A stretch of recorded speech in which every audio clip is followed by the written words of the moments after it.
Kumapit ka lang ng mabuti. Liam, nangangawit na ako. Gusto mo bang mamatay? Singal ni Liam na hindi niya kinibo. Huwag kang gumalaw, kukuhanin kita dyan.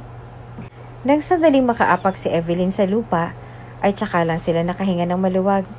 Lalo na bumagsak sa harapan niya si Evelyn, na ngayon ay basang-basa na ng ulan.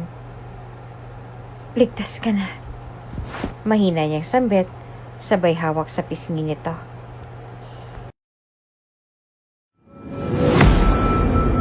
Kung bago ka pa lang sa channel na ito, Ate Jane TV, huwag kalimutang pindutin ang notification bell and subscribe button. Sana po hindi naman malaking abala sa inyo ang pagpindot ng subscribe button dahil ang kapalit po nito ay ang pagsuporta para makapag-produce ng mga libreng stories sa mga channels ni Ate Jane. Maraming salamat!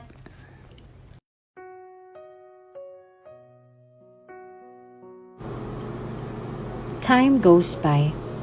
Memories wane. Feelings fluctuate. People go, but hearts never forget. Lahat ng tao sa mundo ay may alaalang gustong balikan sa nakaraan. Mga alaalang minsan na rin naghatid ng ngiti sa labi ng bawat isa. At mga alaalang minsan na rin nating hiniling na sana ay maulit pa. At sa lahat ng magagandang alaala na meron tayo sa nakaraan, lahat ng yon ay minsan na rin naging masama para sa atin. Masamang alaala na hindi mo nananaisin pang balik-balikan. Normal lang na magkaroon ka ng hindi magandang karanasan at alaala sa iyong nakaraan. Pwede ring iyon ang naging dahilan sa kung bakit matibay ka ngayon. O hindi naman kaya ay ito ang naging aral sa iyo noon kaya ka tumibay ng ganito ngayon. Paano kung may tao kang gustong balikan sa nakaraan mo? Paano kung mabigyan ka ng pagkakataon ng tadhana na balikan ng taong yon? Ngunit ang magiging kapalit nito ay ang pagragasarin ng traumang dinala ng nakaraan mo sa iyo. Kakalimutan mo pa ba siya para sa ikakatahimik mo? O gugustuhin mo pa rin siyang balikan kahit na bumalik pa sa iyo ang masasamang alaala na meron ka sa nakaraan mo? Wala kang utang na loob! Agad na tumakbo si Evelyn patungo sa banyo upang doon magtago at umiyak habang patuloy sa pagsigaw ang ama niya sa labas ng tahanan nila. Nanginginig siya ngayon sa takot. Takot para sa sarili o takot para sa batang nasa sinapupunan niya? Ano nang plano mo ngayon, Evelyn? Muli pa nitong sigaw. Sa loob ng banyo ay rinig na rinig niyang paghahabol nito ng hininga nang dahil sa labis na galit. Wala namang ibang nagawa ang nanay niya kung hindi ang pakalmahin siya. Kahit na maging ito ay nagagalit na rin sa nalaman nila.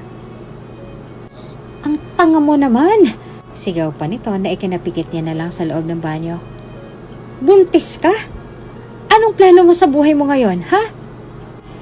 Napabalikwas siya sa pagkakaupo na marinig niyang dinamba nito ang pintuan kung saan siya nakasandal. Paulit-ulit lang na dumaloy ang luha sa mga mata niya habang pinapakinggan niya ang galit na nagmumula sa ama niya.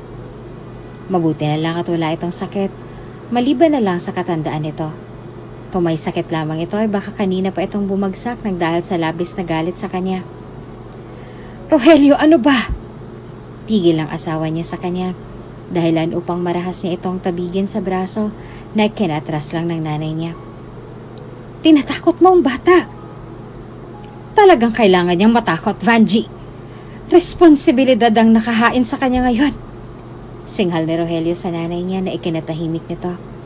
Galit nitong dinuro ang pintuan ng banyo kung saan nagtatago si Evelyn. Anong plano niya sa buhay, ha? Buhayin ang batang yon? Anong gagawin niya?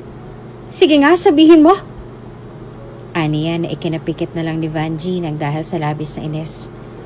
Muling bumaling ang tatay niya sa banyo kung saan nagtatago ang anak niya. Ganito na nga ang buhay natin, magpapabuntis ka pa? Anong ipapakain mo sa anak mo? Sige nga, saging na hilaw? Inihaw na kamote? Walang ibang nagawa si Evelyn kung hindi ang maiyak na lamang habang nananatili pa rin nakaupo sa sahig ng maruming banyo na iyon. Mula sa pwesto niya ay may nakita siyang basag na bote. May bumubulong sa kanya na damputin iyon at laslasin na ang leeg niya.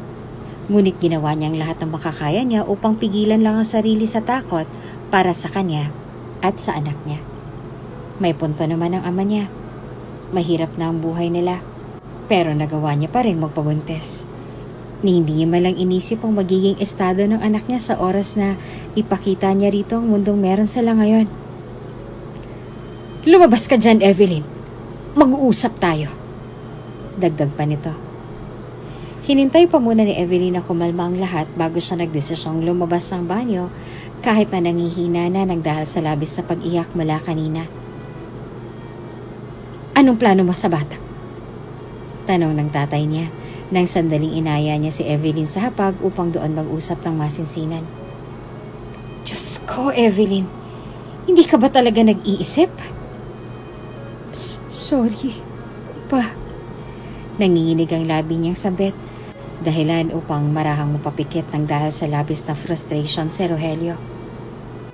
Hindi ko alam. Hindi ko naman po ginusto ang lahat ng to. Hindi ginusto? Natatawang singhal ang tatay niya na ikinayuko niya na lang. Hindi pwedeng ganito, Evelyn. Hindi pwedeng ganito. Huwag mo sabihing hindi mo ginusto ang lahat ng to. Kumalma ka nga. Saad ng nanay niya sa kanya, dahilan upang bahagya pang tumalikod sa kanya ang tatay niya upang ikalma ang sarili. Ang nanay niya naman ngayon ang bumaling ng tingin sa kanya. Anong plano mo sa anak mo, Evelyn? Hindi ka pwedeng magbuntis nang walang suporta. Iharap mo sa akin ang nobyo mo, Evelyn.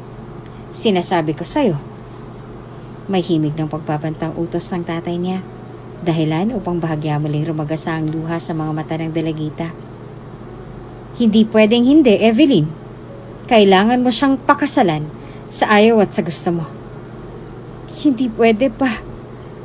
Aniya sa mahinahong tono, dahilan upang hindi makapaniwalang lumingon sa kanya ang ama. Hindi ko pwedeng gawin yun pa. Sorry. Ano hindi? Sigaw ng tatay niya, na bahagya niya pang ikinatalon ng dahil sa labis na gulat. Anong hindi? Sabihin mo nga sa amin ang totoo, Evelyn. Duda ako sa'yo eh. Ang sabi ng pinsan mo, wala kang nobyo. Ni wala man lang naniligaw sa'yo. Kaya imposibleng magbuntis ka nang walang gumalaw sa'yo. Sabihin mo nga sa amin ang totoo, anak. Pakiusap ng nanay niya, bago siya nito hinawakan sa kamay na mas lalo niyang ikinaiyak. May pumuwersa ba sa'yo? May gumalaw ba sa'yo? Isang marahang iling ang ginawa ni Evelyn bago siya umiyak sa upuan niya. Pwersa pa bang matatawag yun kung ginusto nilang dalawa ng lalaking yan ang ginawa nila? Hindi nila gaanong kilala ang isa't isa. Ni hindi niya nga alam kung ano ang background ng lalaking yon. Kaya naman maging ang sarili niya ay hindi niya naiwasang sisihin sa kung bakit nga ba nangyari sa kanyang bagay na yon.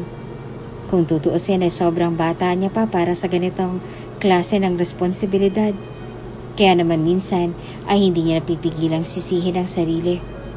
Kung may pagkakataon muli siya na makilala o hindi naman kaya ay muling makadaupang palad niya ang binata, hindi na siya magdadalawang isip pa na sisihin ito. Sisihin sa kung bakit nga ba siya nito iniwan at kagalitan. Dahil bakit sa dinami-rami ng babaeng pwede niyang gamitin, bakit siya pa? Mama! Agad na pinunasan ni Evelyn ang luhang lumanda sa mga mata niya nang makita niya kung paanong yumakap sa binti niya ang batang lalaki habang patuloy ito sa pag-iyak. Ang ngiting nakaukit sa labi niya kanina ay unti-unting naglaho, lalo na nang dumuhod siya sa harapan nito at mabilis at marahan itong niyakap. Ang sabi mo, Mama, hindi mo ko iiwan. Hagulgol nito sa leeg niya na mas lalong ikinapilas ang puso niya. Bakit mo ko iiwan, Mama? Bakit mo ko iiwan dito ngayon? Anak, magtatrabaho lang si Mama, hindi kita iiwan. Saad niya pa bago niya hinarap ang batang lalaki at nakangiting pinunasan ng kamay niyang luha sa mga mata nito. Magtatrabaho lang si Mama sa malayo, hindi kita iiwan. Nandito naman si tatay at nanay, hindi ka naman nila pababayaan. Pero ikaw ang gusto ko, Mama.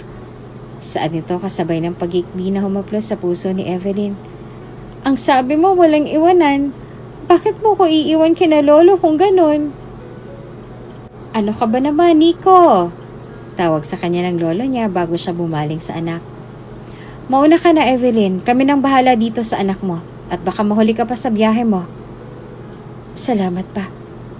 Aniya bago siya muling yumuko sa anak at marahan itong hinawakan sa mukha habang patuloy lang ito sa paghikbi. Uuwi si Mama. May 2 buwan lang ako roon, Nico. Pangako. Huwag kang mag-alala. Kapag umuwi ako, dadalan kita ng mga laruan. Bibilhan kita ng saging. Gusto mo yon, hindi ba? Ayoko ng lahat ng yon, Mama, kung ikaw lang ang magiging kabayaran sa lahat ng yon. Saad nito at may halong pagdadabog bago ito tumalikod at tumakbo palayo. Walang ibang nagawa si Evelyn kung hindi ang bumuntong hininga bago siya tumayo at humarap sa mga magulang niya. Kami nang bahala sa apo namin, huwag ka mag-alala. Saad ng nanay niya bago siya yumakap sa kaisa-isa nilang anak na ikinangiti naman ni Evelyn. Mag-iingat ka roon, okay? Huwag na huwag mong bibigyan ng sakit ng ulo ang amo mo. Kailangan ba ako nagbigay ng sakit ng ulo? Natatawang sagot ni Evelyn sa kanya. Umismit sa kanya ang tatay niya na ikinanguso niya na lang. Kailangan ko bang sagutin yan ngayon, Evelyn? Tanong nito na ano mong seryoso pa. Ang tatay niya ay naghatid sa kanya sa terminal ng bus. Papalubog na ang araw ng sandaling makakuha siya ng bus na sasakyan niya patungo sa syudad. Hanggang sa makasakay nga siya sa bus ay hindi siya iniwanan ng tatay niya sa terminal. Sa huli ay kumaway pa ito sa kanya bago niya naramdaman ang pag-andar ng bus papalayo sa lugar na yon. Medyo liblib ang lugar kung saan sila nakatira ng pamilya niya. Bihira lang din magkaroon ng kuryente roon, kaya naman natitiyak niyang medyo magiging pahirapan pa para sa kanya na kontakin ang anak sa oras na makatuntong siya sa Maynila. Sa biyahe ay hindi na iwasang makaramdam ng lungkot para sa anak niya. Kung hindi niya nabang gawin ang bagay na ito, ay siya lang din ang mahihirapan sa huli. Aminin man niya o hindi, ay kailangan niya magsika para sa anak niya. 5 taon na si Nico. At sa 5 taon niya na ring pag-aalaga rito, ni minsan ay hindi mo lang sumuporta rito ang ama ng bata. Ni hindi niya nga alam kung buhay pa ba ito. O hindi naman kaya ay wala itong ideya na nagkaroon sila ng anak sa isa't isa. Sino ka? Muling umugong sa kanya ang boses niya noon nang makita niyang isang lalaking duguan at animong kagagaling lang sa bugbog. Wala roon ang mga magulang niya nung panahong yon. Dahil nga nagkaroon ng problema sa bukid nila.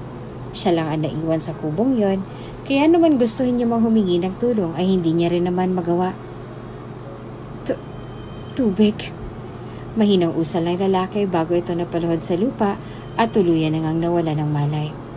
Walang ibang nagawa si Evelyn kung hindi ang tulungan itong ihiga sa kawayang upuan na naroon bago siya nagtungo sa kusina upang bigyan ito ng tubig ng kahilingan nito kanina. Ang sabi ng tatay niya, kahit anong mangyari, huwag na huwag siyang magpapapasok ng estranghero sa bahay nila. Paano kung ang estrangherong yun ay nangangailangan ng tulong niya? Hindi naman siya pinagbabawalan ng mga magulang niya sa tuwing tutulong siya sa ibang tao. Kaya naman hindi rin naman siguro magiging masama kung tutulungan niya ang kawawang lalaki, hindi ba? Anong ginagawa mo? Tanong ng lalaki nang sandaling magkaroon ito ng malay. Walang ibang nagawa si Evelyn kung hindi ang ilublob sa tubig na may langgas ng bayabas ang panyong nadampot niya sa drawer bago niya iyon ipinuna sa mukha at sa sugat ng lalaki. Ginagamot kita. Mahina niyang sambit bago niya dinampi ang panyo na kanina pang pinagmamasdan ng estranghero. Hindi ko alam kung anong nangyayari sa'yo, pero ito lang yung nakikita kong paraan para mabawasan ang sugat na nasa mukha mo. Bayabas? Tanong nito sa kanya na marahan niyang tinanguan. Hindi ko alam kung mababawasan ba niya ng kirot ng mukha ko. Baka magka-infection pa ako sa ginagawa mo. Ha? Natatawa niyang tanong bago siya bumaling ng tingin sa bugbog na mukha ng lalaking nakatitig sa kanya. Tinutulungan na nga kita eh. Huwag kang mag-alala dahil herbal na gamot to. Kahit na anong sakit ang meron ka, magagawa itong gamutin ng dahon ng bayabas. At isa pa, hindi kita pupunasan ng pinagpakuluan nito. Lalo na kung alam kong makakasama ito sa'yo. Nagpatuloy lang siya sa pagpupunas sa mukha ng lalaki kahit na panay ito sa pag-inggit sa kanya. Hindi ako doktor pero alam kong makakatulong sa pagpapagaling mo ang pinagpakuluan ng bayabas. Kahit sinong doktor ang tanungin mo, alam kong pareho lang din ang isasagot nila sa'yo. Walang ibang nagawa si Evelyn kung hindi ang ngumiti sa hangin habang inaalala ang lahat ng nangyari ng gabing yon. Nawala lang ang ngiti sa labi niya nang makita niyang isang matandang babae na ngayon ay papalapit na sa direksyon niya. Ikaw ba si Evelyn? Tanong nito na marahan niyang tinanguan bago siya tumayo sa kinauupuan niya. Pasensya ka na iha kung nahuli ako ng kalahating oras. May inihatid lang ako sa kabilang bayan. Dagdag pa nito na marahan niya namang tinanguan. Halika na. Pinasakay siya ng matanda sa kotseng naghihintay sa kanila sa terminal. Nang matapos sa paglalagay ng mga gamit niya sa likuran, ay tsaka lamang sila pumasok sa loob. Ako nga pala si Leticia. Pwede mo akong tawaging manang o lola. Pagkilala nito bago naglahad ng kamay sa kanya na tinanggap niya naman. Ito naman si Nestor, ang driver ng mansyon natin. Madalas mo siyang makikita sa tuwing may lakad ang magiging boss mo. Hindi siya roon nagsistay lalo na't medyo ilang si Liam sa tao kaya alam mo na. Aniya bago nagkibit ng balikat na tinanguan niya. Pasensya ka na rin iha. Kung bigla ng pagkuha ko sa'yo ha, sadyang kailangan ko lang talaga na taong pwede kong mapagkakatiwalaan habang wala ako. Bigla kasing pagkamatay ng kapatid ko kaya kailangan ko nang bumalik sa probinsya bukas. Pero huwag kang mag-alala dahil ituturo ko naman sa'yo ang lahat bago kita iiwanan sa kanya. Paninigurado pa nito. Walang ibang nagawa si Evelyn kung hindi ang nahihiyang tumango sa kanya bago niya pinagmasdan ng bintana. Ito pa lang ang kauna-unahan niyang pagkakataon na makaluwas sa Maynila. Sa bundok sila nakatira kaya naman ngayong naririto na siya sa syudad, hindi niya na naiwasang makaramdam ng pagkamangha. Maging mga bus na nakikita niya sa malayo ay talaga nga namang naghahatid ng pagkamangha sa kanya. Ganito ba talaga ang pakiramdam kapag galing ka sa probinsya? Ito pala ang kauna-unahang pagkakataon na nakapunta ka sa Maynila? O syoso ni Nestor na marahan niyang tinanguan. Hindi sa syudad nakalocate ang mansyon ni Sir Liam, ha? Baka nag-e-expect ka ng mga building sa lugar natin. Natatawa pa niyang dagdag. Pabirong hinampas ni Leticia ang balikat na Nestor na ikinatawa lang nito bago siya bumaling sa dalaga na ngayon ay nangingiti na lang na tumititig sa kanilang dalawa. Tama si Nestor, iha. Hindi ganitong klase ng lugar ang titirhan mo. Well, malaki ang bahay ni Liam pero kung malayo ang bahay niyo sa kabihasnan sa probinsya, mas malayo ang bahay niya. Mukha namang seryoso ang dalawa sa mga sinasabi nila dahil nang sandaling makarating sila sa mismong bahay na tinutukoy nila, puro puno na lang ang nasaksihan niya. Sabi sa'yo biro pa ni Nestor sa kanya bago siya tinapik nito sa balikat at bumaling ng tingin kay Manang Leticia. Mauna na ako Manang, ako nang bahala kay Liam mamaya. Anong oras kayo makakauwi mamaya kung ganun? Tanong nito dahilan upang mapakamot na lang siya sa ulo. Ipapakilala ko pa itong si Evelyn sa kanya bago ako lumuwas pabalik sa probinsya bukas. Yun ang hindi ko sigurado, Manang. Sagot ni Nestor na animong nangingipas sa mga naiisip. Alam mo naman si Sir Liam. Ite-text ko na lang siguro mamaya kung ganon. Sagot nito sa kanya bago siya lumingon kay Evelyn. Tara na Evelyn sa loob. Anito bago ito pumasok sa loob. Gumiti siya kay Nestor bago siya sumunod sa matanda. Sa daan patungo sa loob ay hindi na iwasan ni Evelyn ang mamangha. Talagang hardin pa lang ang nadaraanan nila ngunit abot na ngayon ang pagkamanghang nararamdaman niya. Literal na bumakas ang pagkamangha niya lalo na nang makita niya ang fountain sa gitna mismo ng hardin na yon. Napansin niyo ni Leticia kaya naman hindi niya na napigilan ang sariling matawa sa reaksyon ng dalaga nang makita niya iyon. Mabait na bata si Liam, iha. Hindi mo na siya kailangang problemahin pa kapag kayong dalawa na lang magkasama. Saad ni Leticia na marahan niyang tinanguan. Minsan ay aakalain mong may sama siya ng loob sa'yo, lalo na kapag nakita at nakausap mo siya ng personal. Pero maniwala ka sa akin, ganun lang talagang mukha niya. Istrikto siya pagdating sa trabaho kaya wag kang magpapakita sa kanya na wala kang ginagawa. Kapag may sinabi siya sa'yo, umuo ka kaagad. Ayaw niya nang pinapangaralan siya kaya kahit na siya itong nasa mali, umuo ka na lang para hindi na kayo mag-away. Pwede po ba yon? May pagtataka sa tanong niya kaya naman hindi naiwasan ni Leticia ang bahagyang matawa. Oo, posible yon kung siya ang kasama mo. Saad niya pa bago siya nito hinatak sa bulwagan. Tuwing alas 7 ng umaga gusto niya nakahanda ng lahat. Almusal, dyaryo, kape, lahat ay dapat nasa maayos ang lugar. Hindi na mahalaga kung anong oras siya bumangon, basta nakahanda ng lahat bago pa man siya bumaba. Ayaw niya nang ginigising siya o hindi naman kaya ay sinasadya pa siya sa kwarto niya para lang gisingin. Kahit na anong mangyari, huwag mo ring paiinitin ang ulo niya. Kapag may problema ka, pwede mo akong tawagan sa numero ko. Higit sa lahat, huwag kang magpapapasok ng kung sino-sino rito at medyo istrikto si Liam. Ayaw niyang maibang tao sa mansyon niya. Mahaba nitong paliwanag na pilit namang isinuksok ni Evelyn sa isip niya kahit na minsan ay nalilito na rin siya. Ayaw sa tao. Medyo creepy ang bahay kahit na maraming gamit. Istrikto pagdating sa trabaho. Bumpera bang boss niya? Hindi naman po siguro siya bumpera, hindi ba?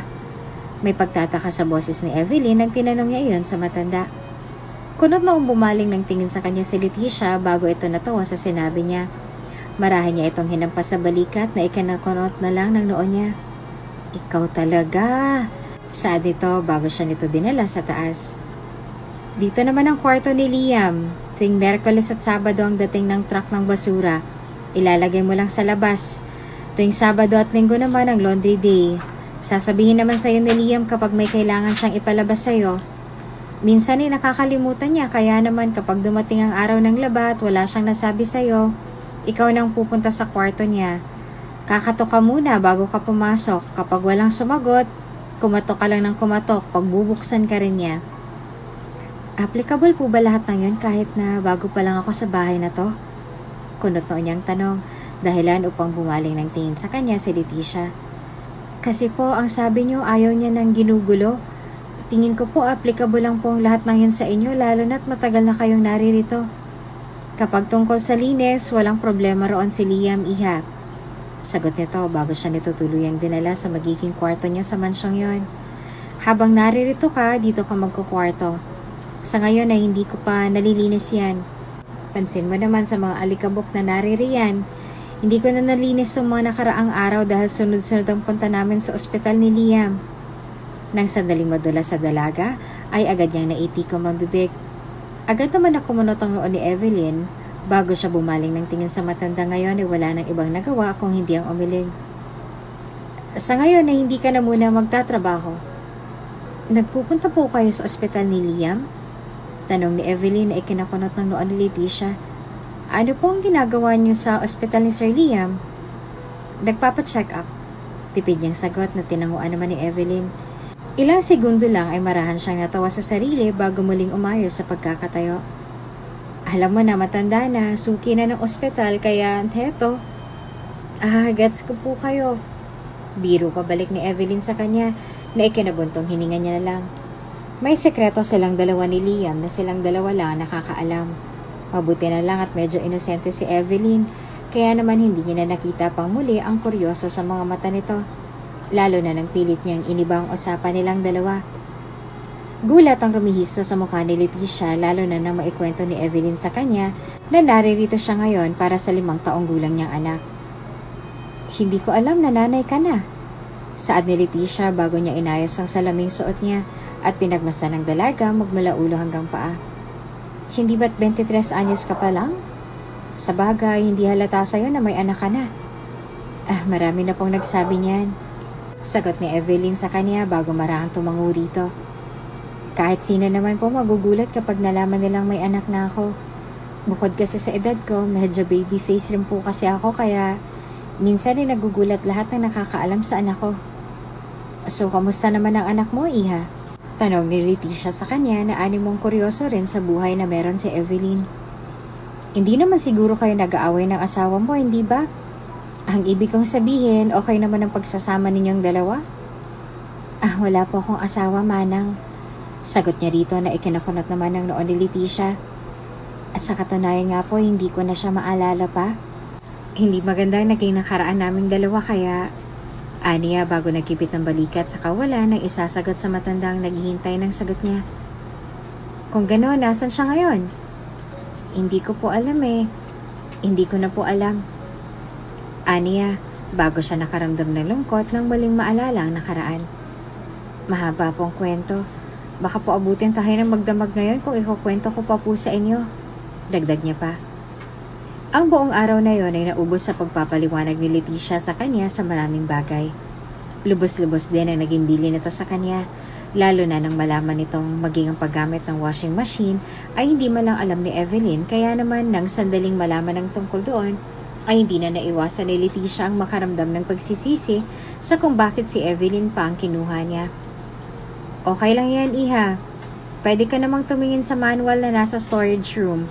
Kukuhanin ko na lang siguro mamaya.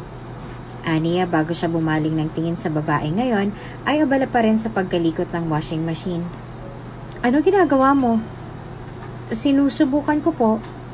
Hindi na nagawang tapusin ni Evelyn ang sinasabi niya nang sandaling sumabog ang washing machine, dahilan upang magkalat sa loob ng kwartong yon ang mga damit na lalaban sana nila ngayong araw.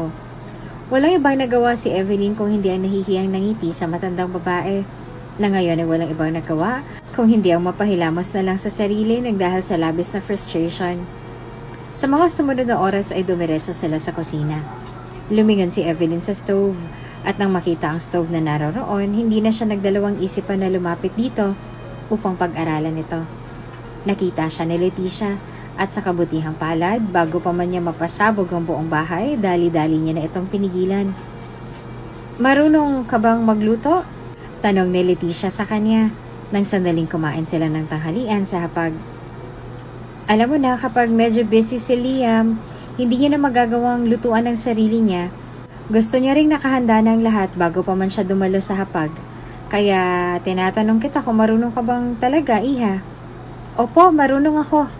Sagot ni Evelyn sa kanya na ikinabuntong hininga niya na lang. Ako pong nagluluto sa bahay namin, Manang. Kung hindi niyo po na itatanong, ako po ang lahat ng gumagawa ng gawaing bahay sa bahay namin. Ang problema nga lang, sariling kamay ang ginagamit mo. Saad ni Manang Leticia na nahihiya niyang ikinababa ng tingin. Okay lang yan, Iha. Siguro'y maninibago ka sa mga susunod na araw, lalo na't automatic ang lahat ng naririto. Pero di kalaunan, masasanay ka rin. Kung may hindi ka alam, pwede ka namang magsabi kay Liam.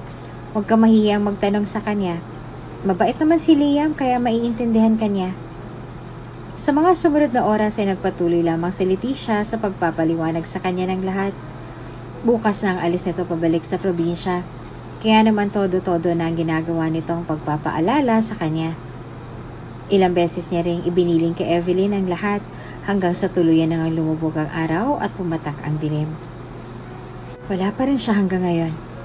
Saad ni Leticia habang panay sa pagtawag sa numero ni Liam na hindi naman ito sinasagot. Hindi kalaunan ay bumaling siya ng tingin kay Evelyn na kanina pang inaantok.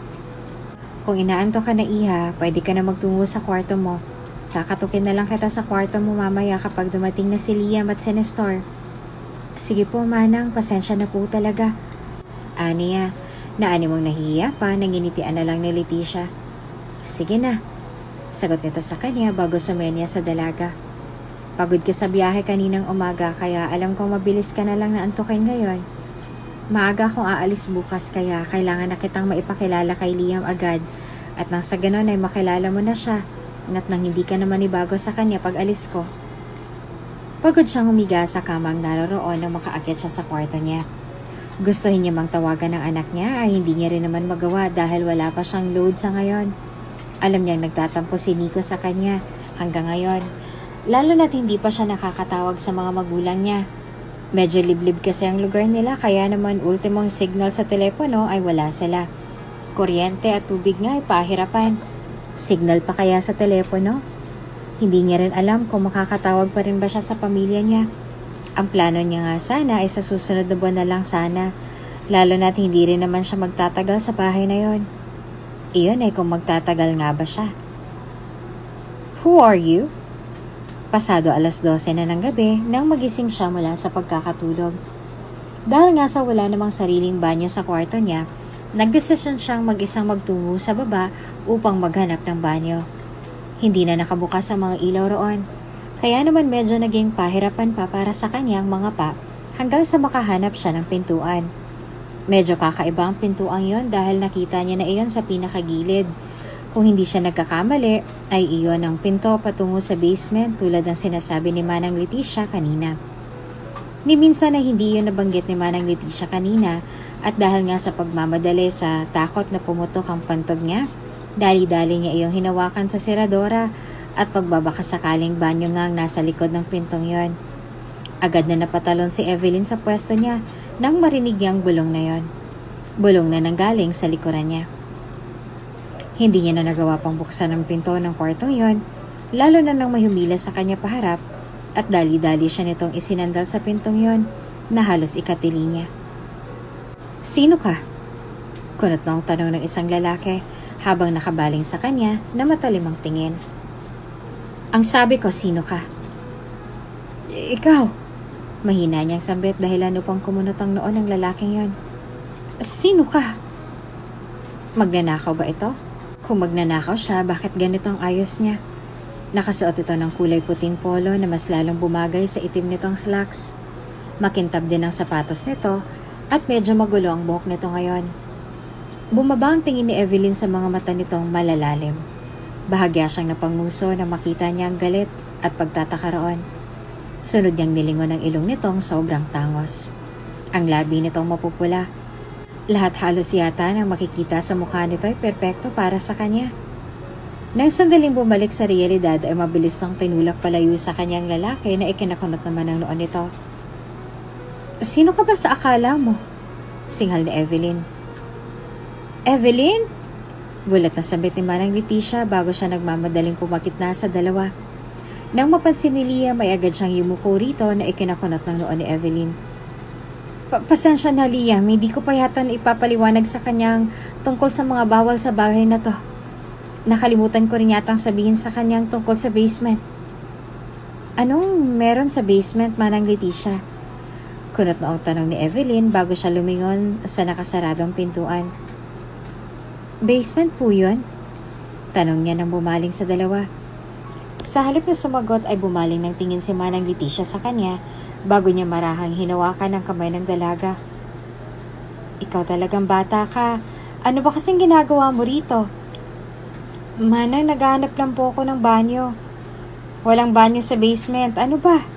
Saad nito bago siya muling bumaling sa binata. "Sige na, iho. Mukhang hindi ka pa yata natutulog. Ako nang bahala rito kay Evelyn, sir." Sa halip na sumagot ay nanatili lang na nakatingin si Liam sa dalaga ngayon ay hindi na alam kung saan ipipihit ang ulo. Napapapikit na rin ito sa labis na pagpipigil kaya naman wala siyang ibang nagawa kung hindi ang magtago ng ngisi habang nakatitig sa dalaga. "Mainam na yon," sagot ni Liam sa kanya. Medyo malalim ang boses ni Liam at iyon ang nakakuha sa atensyon ni Evelyn. Nang sandaling mag-cross ang mata nilang dalawa, agad na nakaramdam ng kung ano si Evelyn sa sistema niya. Hindi niya alam pero tila ba may kuryenteng dumaloy sa katawan niya nang sandaling mag-cross ang mata nilang dalawa. Bakit ganon ang nararamdaman niya ngayon? "Ipaliwanag mo rin sa kanya ang lahat at nang hindi na maulit ang lahat ng to." Dagdag pa ni Liam bago niya nilagpasan ang dalawa at nagtungo na sa hagdan paakyat sa kwarta niya. "Ayoko magkaroon ng problema sa bahay ko, lalo na ngayong aalis ka." Aniya pa. "Problema?" Tanong ni Evelyn sa kanya na animong hindi pa makapaniwala.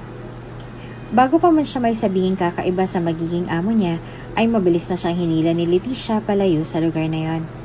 Tulad na nakagawian, ay kabi-kabila na naman ang mga sermon na tatanggap niya sa matandang babae pagkatapos niyang makapagbanyo at nang maihatid na siya rito sa kwarto niya.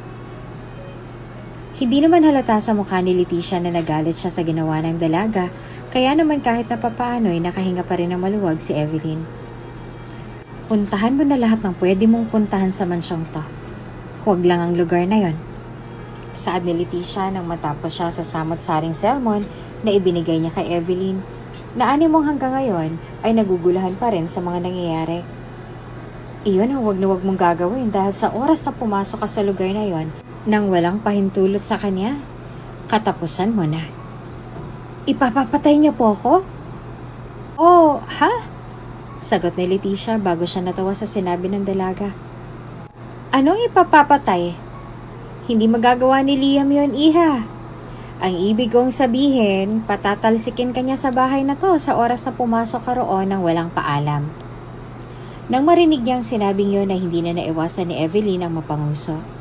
Napansin naman niyon ni Leticia, kaya naman bahagya pa itong natawa bago siya nito tinupik sa balikat. Mabait na tao si Liam. Sa una lang naman siya ganyan. Kapag tumagal-tagal ka na sa bahay na to at kapag nakasama mo na siya ng matagal, alam kong magkakasundo rin kayong dalawa. Saad pa nito na hindi niya kinibo. Alang-alang sa anak mo, iha. Tibayan mong loob mo. Dagdag pa niya na tinanguan niya na lang. Mabait na tao? Saang parte? Ang singhalan siya sa mismong harap ng mayordoma niya? Ang pagmukain siyang tanga? Sumunod ka lang sa lahat ng utos niya at nang sa ganon ay magkasundo kayong dalawa. Dagdag pa nitong bilin bago tumayo sa kinauupuan niya. O siya, medyo malalim ng gabi, mauuna na ako. Kapag may kailangan ka, tawagan mo lang ako, ha? Lumakad dito patungo sa pinto nang hindi pinuputol ang titig nila sa isa't isa. Dapat ay natutulog na ako ngayon. Medyo maagang gising ko bukas dahil umagang biyahe ko. Pasensya na po talaga, Manang. Aniya na ani mong nahihiya na ikanatawa na lang nito. Nang gabing ring yon ay walang ibang nagawa si Evelyn kung hindi ang isipin ang tungkol sa bagay na yon. Liam. Bumpera ka ba? Utas niya sa sarili bago siya bumaling sa gilid. Ano bang meron sa lugar na yon at bakit muntik niya na akong sakmalin kanina? Dagdag niya pang tanong sa sarili. Muli siyang umayos mula sa pagkakahiga at pinagmasdan ang siling ng kwarto niya. May itinatago ba siyang kayamanan sa lugar na yon kaya ayaw niyang ipakita sa ibang tao? Tanong niya sa sarili habang kunot noon nakatitig sa kawalan bago muling umiling. Siguro may tinatago siyang manika at karayom sa lugar na yon at natatakot siyang ipaalam kay Manang Leticia na pangarap niya talagang maging fashion designer. Muli siyang umiling bago siya may naisip na kung ano sa sarili niya. Ano ba kasi talagang meron sa lugar na yon? Nang may maalala ay agad na nalaki ang mga mata niya. Huwag niyang sabihin. Mas lalo siyang nahintakutan sa mga naiisip niya. Huwag niyang sabihin may bangkay siyang tinatago sa loob ng kwartong yon. Muli siyang nagkulubot at tumili sa mga naiisip niya ng mga oras na yon. Hindi niya na rin alam kung paano nga ba siyang nakatulog sa kabila ng mga naiisip niya ng mga oras na yon. Kinabukasan ay mataas na ang sikat ng araw sa labas. Tinanghali na nagising si Evelyn nang sandaling bumangon siya sa higaan.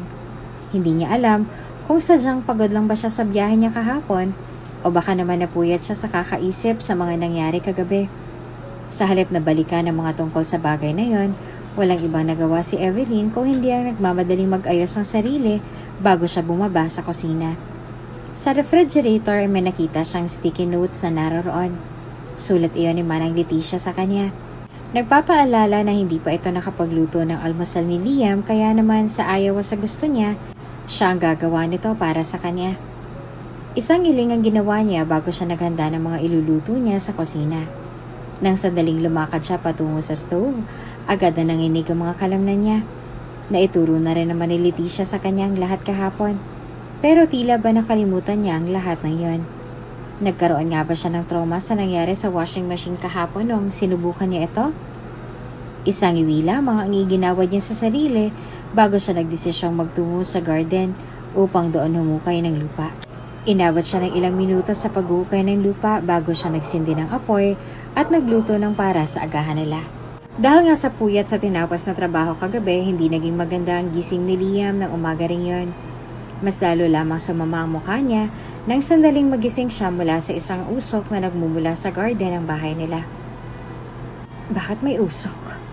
Namumungay ang mga mata niyang tanong sa sarili habang paulit-ulit na kinukusot ang mga mata sa isipang baka nanlalabo lang ang mga mata niya. Bakit may umuusok? Muli niyang tanong bago siya umalis sa pagkakahiga niya na tanging itim na boxer shorts lang ang suot niya. Sumilip siya sa bintana kung saan nanggagaling ang usok at halos mapamura siya sa isip lalo na nang makita niya roon si Evelyn na ngayon ay abala sa pagpiprito ng mga hotdog sa kawaling umuusok na ngayon sa sobrang lakas ng apoy. "What the hell are you doing?" Sigaw niya bago niya hinilap papalapit si Evelyn sa kanya. dahilan upang bahagya pa itong mapasandal sa dibdib niya. Hindi niya napinansin pa ang dalaga at sa halip na hayaan itong sunugin ang bahay niya, nagdesisyon na lang siya ng moblot ng pala sa malayo upang kumuha ng lupa sa pinaghukayan ng dalaga at agad yung itinapon sa nagngangalit na kawali. Nang sandaling mamatay ang apoy, tsaka lang siya bumaling ng masamang titig kay Evelyn na ngayon ay walang ibang nagawa kung hindi ang umuso sa nangyari. "Ano sa tingin mong ginagawa mo, ha?" Singal niya na mas lalo lamang ikinapula ng mukha nito. "Nagluluto ho ng almusal," sagot ni Evelyn sa kanya bago umismid sa lalaki. "Ang OA mo naman masyado para naman sa'yo yung ginagawa ko." "OA?" Natatawang bulong ni Liam sa sarili bago umiling at galit na bumaling ng tingin sa dalaga. "Alam mo ba kung anong ginagawa mo? Muntik mo nang masunog ang bahay ko nang dahil dyan sa kakitiran ng utak mo. Kaya nga nandito ako sa labas nagluto para hindi masunog ang bahay mo sa loob." Aniya. Hindi makapaniwalang lumingon sa kanya si Liam. Hindi niya alam kung matatawa ba siya o ano. "Did you just..." Aniya at napahilamos na lang sa sarili na hindi na magawang sundan ang sasabihin. Muli siyang dumuro sa loob na mas lalong ikinanguso ni Evelyn. "May stove roon, hindi ba? May kalan roon. Ba't ka nagluto sa lupa?" "Hindi mo ako maiintindihan." "Pwes, ipaintindi mo, Evelyn." Saad ni Liam sa kanya bago humalukip-kip sa harapan niya. "Hindi makitid ang utak ko kaya alam kong maiintindihan kita sa kung anumang dahilan mo. Ipaintindi mo sa akin. Go on." "Ang totoo kasi niyan," aniya bago siyang umuwi sa harapan ni Liam na ikinaangat naman ang kilay nito. "Hindi ko alam kung paano gamitin yung stove." "Seryoso?" Mahina niya sabi bago siya nagdesisyong hawakan sa braso si Evelyn at hinila patungo sa loob. Agad naman na nakaramdam ng pagkabalisa si Evelyn lalo na nang maalala niya ang sinabi ni Manang Leticia sa kanya kagabi. "Wait lang," aniya nang makarating sila sa kusina. "Please, wag mo akong papatayin. Maraming naghihintay sa pagbalik ko." Naputo lang sasabihin niya nang biglang humalakak si Liam sa kanya. "I will never do that, Promdi." Aniya bago niya dinala ang dalaga sa harap mismo ng stove na naroroon. "Kung papatayin kita, baka kanina ko pa ginawa yun sa'yo." Aniya bago niya pinihit ang pihitan ng stove upang ipakita sa dalaga kung paano itong bubuksan. "Ganito ang paggamit dyan. Diin, pihit. Diin, pihit. Isang diin, isang pihit." Aniya habang paulit-ulit na ginagawa sa harap ng dalaga ang pagbubukas ng stove na naroroon. "Simple lang, hindi ba? Huwag mong pinahihirapan ang sarili mo, okay?" Hindi kumibo ang dalaga dahil naging abala na ito sa paulit-ulit na pagbubukas ng stove sa harapan niya. Isang buntong hininga ang ginawa niya. "Marunong ka bang magluto?" Tanong niya dahilan upang huminto si Evelyn at ngumiwi sa harapan niya. "Like, prito-prito, marunong ka ba?" "Medyo." "Sigurado ka ba talaga?" "Kinakwestiyon mo ba ako?" Tanong ni Evelyn sa kanya na ikinangiwi niya. "Naninigurado lang ako," sagot ni Liam sa kanya bago siya naglagay ng panibagong kawali sa stove na muli niyang binuksan. "Kung nandito lang talaga si Leticia, hindi talaga kita pagtsatsagaan." Sa halip na sumagot ay walang iba nagawa si Evelyn kung hindi ang lumuso dahilan upang bahagya pang umangat ang labi ni Liam para sa isang ngisi. "Alam mo naman sigurong magluto ng itlog, hindi ba? Kaya kitang lutuan ng arroz a la Valenciana ngayon." "Hindi na." Pagtanggi niya nang iniwian naman ito. "Gusto ko lang ng itlog. Baka kung ano pang mailuto mo sa akin kapag hinayaan kita." Nang mga panahong yon ay binigay niya na kay Evelyn ang sandok at siya naman ang hinayaan itong magluto ng itlog para sa kanya. "From now on ako na magluluto ng para sa pagkain nating dalawa." Umalis siya sa gilid ni Evelyn at nakahalukip-kip na sumandal sa mesa habang pinagmamasdan niya ang dalagang magluto ng itlog na sinabi niya. Kapag tumutunog ang kawali ng dahil sa pagtilamsik ng mantika, mabilis na napapaatras si Evelyn sa kinatatayuan niya. Kaya naman bahagya pang napangisi si Liam. lalo na sa tuwing tumatama ang likod ng babae sa dibdib niya. Nang sandaling masanay na sa talamsik ng mantika, ay tsaka lang naging steady sa harap ng kala ng dalaga. Ito nang naging pagkakataon ni Liam upang pagmasdan ng dalaga magmula ulo hanggang paa. Gumapang ang mga mata ni Liam sa ulo nito. Hanggang sa mga mata niya ay otomatikong bumaba hanggang sa likod at binti nito. Maraan siyang kumagat sa labi habang pinagmamasdan ang likod ng dalaga bago siya umiwas ng tingin nang maramdaman niyang umiinit ang mukha niya. Ano ba itong mga naiisip ko? Bulong niya sa isip bago sumimangot. Handa na! Saad ni Evelyn bago niya inilapagsapag ang itlog na niluto niya. Nilagyan ko ng paminta at asin yan para mas lalong mag-level up ang lasa niya. Nilalagyan naman talaga ang asin ng itlog, Evelyn. Paminta? Meron din. Sige, next time lalagyan ko naman ng buhangin. Biro ni Evelyn dahilan upang sumama ang timpla ni Liam. Ikaw naman, nagjo-joke lang ako. Natatawa niyang saad na hindi naman ito kinibo. Nang matapos sa almusal si Liam ay tsaka lang niya naalala ang tungkol sa ginawa ni Evelyn sa garden niya. Mamaya ipapatawag ko si Nestor. Ipapaayos ko kung anong sinira mo dyan sa labas. Tungkol nga pala sa bagay na yon. Sagot ni Evelyn sa kanya bago siya yumuko sa harapan ni Liam. Gusto ko po sana humingi ng paumanhin sa nagawa ko. Hindi ko naman po talaga sinasadya. Dapat lang. Sagot ni Liam sa kanya bago siya tumayo sa harapan ni Evelyn. Nananatili lang ang mata niya sa wall clock na nasa gilid nila habang si Evelyn naman ay naging abala na sa pagtitig sa harapan niya. Gagabihin ako mamayang gabi. Iwanan mo na lang na bukas ang gate sa labas. Huwag ka matatakot dito dahil walang masamang loob na makakapasok sa bahay na to. Dagdag pa niyang bilin bago niya iniwan ang dalaga roon. Boxer shorts lang ang tanging suot ni Liam kaya naman hindi tuloy napigilan ni Evelyn ang pagmasdan nito habang naglalakad na siya paakyat ng hagdan. Grabe. Ano kayang itsura ng... Agad siyang umiiling upang burahin sa isip ang nakikita niya sa binata kanina bago siya tumalikod sa mesa.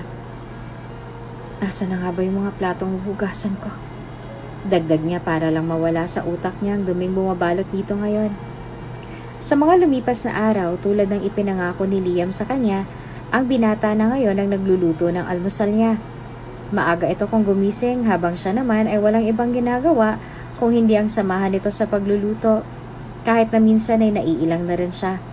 Madalas na rin kumakita si Liam na nakamasid sa kanya at sa katawan niya, kaya naman hindi niya naiwasang pamulahan ng pisngi at makaramdam ng pakailang sa tuwing magkukrus ang mata nila sa isa't isa. May dumi po ba sa mukha ko, sir? Tanong niya nang hindi man lang ito mag-iwas ang tingin sa kanya.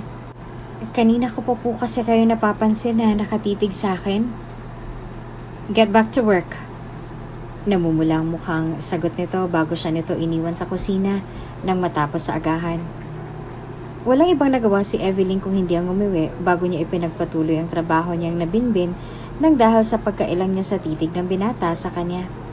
Silang dalawa lang ang nasa lugar na yon, kaya naman minsan ay nakakaramdam siya ng takot para sa sarili niya.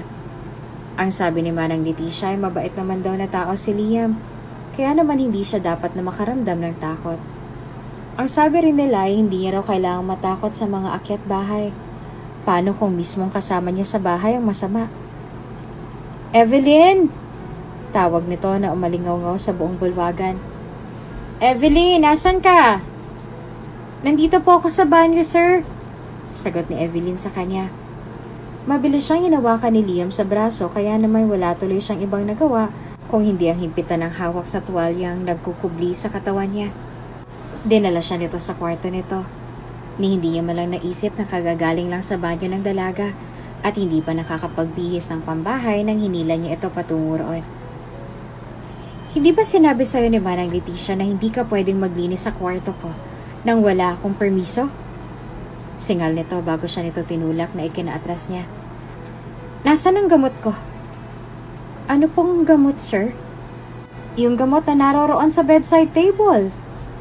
Ani mong napipiko na sa pagiging inosente ng dalaga. Yung nakalagay sa puting lalagyan. Glevec. Gamot sa... Basta yung nakalagay sa puting lalagyan na nakapatong dyan sa bedside table. Saan mo nilagay lahat ng gamot na yon? Saad nito na ikinapikit niya pa nang bumulyaw ito sa harapan niya. Where is it? Where the hell is it? Nasa walk-in closet po. Saad ni Evelyn bago niya hinigpitan ang tuwalyang nakabalot sa katawan niya. Hindi ko naman po kinuha, nilagay ko lang po sa cabinet ninyo sa walk-in closet. Sorry, hindi ko kasi alam na ganitong magiging reaksyon mo kapag nilagay ko sa... Ngayong alam mo na, huwag mo nang uulitin. I'm sorry. Saad nito bago marahang hinilot ang sentido at pumikit. To be honest, you're getting onto my nerves, Evelyn. Bumaling ito ng tingin sa kanya ng seryoso. Huwag ka nang papasok dito nang hindi man lang nagpapaalam sa akin, okay? Okay po. Bumuntong hininga siya at nang sandaling mapansin ang tuwalya ng dalaga, tsaka lang siya nakaramdam ng hiya para dito. Bumalik ka na sa kwarto mo. Pasensya ka na. Dagdag pa nito bago ito umalis sa harapan niya. Kahit na nakakaramdam ng pagkalito ay ginawa niya na rin ang utos nito sa kanya. Para saan nga pang gamot na yon at bakit sobrang importante nito para sa binata? May minsan niya na rin itong ginalaw at pinagmasdan. Kung hindi siya nagkakamali ay isang uri ng pills ang gamot na yon. Ang tanong, pills para saan? Para ba sa sakit? What are you doing here? Tanong sa kanya ni Liam dahilan upang bahagya pa siyang mapatalon sa gulat. Gulat siyang lumingon sa binata at halos mapaatras pa siya sa kinatatayuan niya nang mapagtantong sobrang lapit nila sa isa't isa. Gumapang ang kaba sa mukha niya, lalo na nang sandaling lumapit si Liam sa kanya nang may nanlalagkit na tingin. Bakit nanlalagkit ang tingin nito sa kanya? Hindi naman siya asukal. Anong ginagawa mo dito, Evelyn? Mahina nitong tanong dahilan upang mapasandal na siya sa pintuan ng basement. May bala ka na naman bang sumalise? Salise? Natatawa niyang bulong na tumatama na sa ilong ng binata sa sobrang lapit nila sa isa't isa. Naglilinis lang ako sa lugar na to, sir. Linis? Hindi mo kailangang linisin ang lugar na to, Evelyn. Aniya sa mababang tono na ikinapula ng mukha ng dalaga na nasa harapan niya. Hindi ba nabanggit sa'yo ni Leticia ang tungkol sa bagay na to? Na kahit anong mangyari, hindi ka pwedeng pumasok sa loob nito. Unless gusto mong makatanggap ng consequences. Consequences na, alam mo na. Nabanggit na sa akin ni Manang Leticia. Sadyang maalikabok lang, kaya... Nabanggit na pala sa'yo, bakit hindi mo sundin na lang? Tanong nito, bago umatras sa kinatatayuan niya. Dahilan upang bahagya pang makahinga ng maluwag si Evelyn sa kanya. Sa susunod na makita kitang umaaligid pa sa lugar na to, hindi na ako magdadalawang isip na pumasok sa loob mo. Makahulugan nitong sambit. Ha? Natatawang tanong ni Evelyn sa kanya na inismeran niya. Wala sa akin ang susi ng lugar na yan. At saka wala sa loob ko ang susi niya. Anong sinasabi mo? Natatawa niyang sambit. Sa halip na tumawa kasama niya ay nanatili lang ang mga titig ni Liam sa kanya. Nang mapagtanto ang sinabi ng binata, ay tsaka lang siya nakaramdam ng pagkaubos ng dugo sa mukha niya bago niya nagmamadaling tinalikuran at iniwan ang binata roon. Wala namang ibang nagawa si Liam kung hindi ang ngumisi bago siya natawa sa sinabi niya. Ano bang iniisip ko? Tanong niya sa sarili bago siya nagdesisyong pumasok ng pinto ng basement na naroroon. Bakit ba attracted ako sa babaeng yan? Dagdag niya pa. Ang madilim na kwarto agad ang bumungad sa kanya nang sandaling pumasok siya roon. Tanging ang monitor lang sa kwartong yon ang nagbibigay ng liwanag sa kabuuan ng kwartong yon. Sa loob ng kwartong yon ay may mga picture na nakalatag sa desk. Meron ding mga pictures at dyaryo na nakapaskil sa bulletin board na naroon at iyon ang agad niyang pinuntahan. Sa katunayan nga lang, may ilang taon niya na ring hinahanap ang babaeng tumulong sa kanya sa bundok noon. Naipakulong niya ng mga sindikatong nasa likod ng pagkadakip sa kanya noon sa gubat. Sa katunayan nga, ay tapos na ang case na yon. Ngunit hanggang sa ngayon ay hindi pa rin niya nakakalimutan ang lahat. Bakit panyo ang ginamit mo? Tanong niya sa dalagita habang abala ito sa pagpupunas ng panyo sa mukha niya. Bimpo ang ginagamit. Ito lang ang meron ako, kuya. At saka wala akong masyadong gamit dito sa bahay. Aniya na ikinakunot ang noon niya. Hanggang ngayon ay nakatanim pa rin sa alaala niya ang borda ng panyo ng babaeng tumulong sa kanya noon, kaya naman iyon ang pinagtuunan niya ng pansin ngayon. Nakakalungkot lang dahil hindi na muling nag-cross ang landas nilang dalawa ng babaeng yon. Dahil lang sandaling bumalik siya sa kubong yon nang nakatakas sa kamay ng mga bandido, wala nang buo nitong pamilya. Wala kami natagpuan na bangkay. Hanapin mo! Sir Liam? Rinig ang tawag ni Evelyn sa kanya nang marinig niya ang boses nito. Ni hindi niya na namalayang kanina pa pala siya humahagulgol sa kinauupuan niya habang hawak-hawak ang bote ng pills na nasa ibaba ng mesa niya. Sa katunayan nga lang ay may sakit siya. Kailangan niya ng donor ng bone marrow. Hindi siya pwedeng maoperahan unless magdodonate ng bone marrow ang tatay niya o hindi naman kaya ay ang anak niya. Matagal nang wala ang tatay niya at wala rin naman siyang anak. May 5 taon na rin ang nakalilipas simula nang mangyari ang lahat. Ang tanging nagpapatibay na lamang sa loob niya ngayon ay ang mahanap ang babaeng nakasama niya sa kubo ng gabing yon. Alam niya at buo ang loob niya na may nabuo sa ginawa nila, kaya naman ng sandaling maiayos ng lahat, tsaka lang siya gumalaw upang balikan ang dalagita. Ngunit ang sandaling makarating siya roon, wala ng pamilya nito. Niwala ng mga gamit ito sa bahay na yon. Kahit na wala siyang sakit ngayon, hahanapin niya pa rin ang dalaga. Dahil kahit na sa sandaling panahon na nagkasama silang dalawa, nagkaroon din siya ng nararamdaman para rito. Tadhana? Marahil nga'y tadhana ang naging dahilan sa kung bakit nag-cross ang landas nilang dalawa noong mga panahong yon. Tadhana? Baka tadhana rin ang dahilan sa kung bakit sila nagkahiwalay ng landas ang panahong yon. Sir Liam? Anong kailangan mo? Tanong niya sa mababang tono. Marahas niyang ibinato ang bote mula sa malayo at yumuko sa mesang yon na hindi pa muna kinibo ni Evelyn mula sa labas ang pintuan ng kwarto niya. Ano? Narinig ko po kasi na umiiyak kayo, sir. May magagawa ka ba para maibsan ang sakit ko? Tanong ni Liam sa kanya na ikinanguso niya na lang sa labas ng pintuan ng basement nito. Umalis ka na. Hindi ako umiiyak. Kaya kong sarili ko. Umalis ka na. Pasensya na, sir. Nang marinig niya ang pagkalatok ng sapatos nito sa labas ng pintuan, tsaka lang siya nagdesisyong bumuntong hininga at muling yumuko sa mesa niya.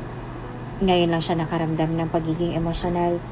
Ni minsan na hindi siya kailanman umiyak sa harap ng maraming tao. Nang mamatay ang mga magulang niya, ay hindi man lamang siya umiyak, kaya ang ginawa niya ngayon ay talaga nga namang bago para sa kanya. Umiiyak ba siya dahil sa takot na hindi siya makasurvive sa sakit niya? O baka naman nagiging emosyonal lang siya dahil sa hindi niya na muling makikita pa ang babaeng nagpatibok sa puso niya ng gabi ring yon? Alam mo, kaunti na lang, iisipin ko talagang vampira ka. Saad ni Evelyn nang sandaling makasalo niya ito sa pagkinagabihan. Sobrang putla ng balat mo, daig mo pa si Shrek. Green ang balat ni Shrek, Evelyn. Aniya bago niya naramdaman ang pag-angat ng labi niya para sa isang ngisi. Hindi ka ba nanonood ng TV? Wala kaming TV sa probinsya kaya pasensya ka na ha. Angil niya na tuluyan niyang ikinatawa. Sa bukid kami nakatira ngayon. Dati sa gubat, malayo sa kabihasnan. Kaya hindi ko rin napagdaanan ng mga ganyang hobbies noon. Paliwanag pa niya. Nakuha ng sinabi niyang atensyon ni Liam, kaya naman agad siyang nag-angat ng tingin dito. Sa gubat kayo nakatira? Bakit? Ngayon ka lang ba nakarinig ng ganyan? Natatawang saad ni Evelyn sa kanya bago siyang umiwi nang makitang seryoso ang binata sa harapan niya. Oo, sa gubat kami nakatira. Walang kuryente, walang tubig, malayo sa kabihasnan. Walang ibang nagawa si Liam kung hindi ang tumango sa kanya. Nang sandaling matapos sila sa hapunan ay nagdesisyon silang magkasabay na maghugas ng plato. Nasa harapan niya si Evelyn, Kaya naman naaamoy niya ang buhok nitong sa tuwing didikit ito sa dibdib niya. Minsan ay hindi niya naiiwasang mapapikit sa kinatatayuan niya sa tuwing sasagis siya sa dalaga. Kaya naman ginagawa niya ang lahat na makakaya niya para lang hindi ito mapansin ng dalagang tila ba hindi man lamang nakakaramdam sa harapan niya. May mga pagkakataong sumasagi ang kamay nila sa isa't isa, kaya naman walang ibang nagagawa si Evelyn kung hindi ang umiwas na lang habang namumula ang kabuuan ng mukha. Si Liam naman ay napapangiti na lang sa kinatatayuan niya dahil nararamdaman niya sa dalaga ang pagkailang nito sa ginagawa nilang dalawa. Sa sumunod na araw ay magkasabay muli silang naghugas ng pinggan. Minsan nga'y nagtataka na rin si Evelyn dahil hindi niya matukoy kung bakit ginagawa nga ba ito ng binata sa kanya. Ni minsan ay hindi ito tumulong sa kanya noon. Kaya ngayong tumutulong ito sa kanya ngayon, hindi niya naiwasang makaramdam ng pagtataka at pagkamangha. Tingin mo ba? Agad na natigil si Evelyn nang hindi sinasadya ay dumampi ang labi niya sa labi ng binata nang sandaling mag-angat siya ng tingin dito. Dahil sa kahihiyan ay mabilis siyang nag-iwas ng tingin dito habang si Liam naman ay walang ibang nagawa kung hindi ang umisi sa isip niya. Nanananching ka ba? Tanong nito na ikinakunot ng noo niya. Sabihin mo lang kung gusto mo ng halik ko. Excuse me? Singal niya bago siya umalis sa harapan nito. Ikaw na nga dyan. Kaya mo naman yan. Aniya bago siya umalis sa kusina at tumakbo patungo sa taas. Sa sumunod na araw ay ganun pa rin ang nangyari.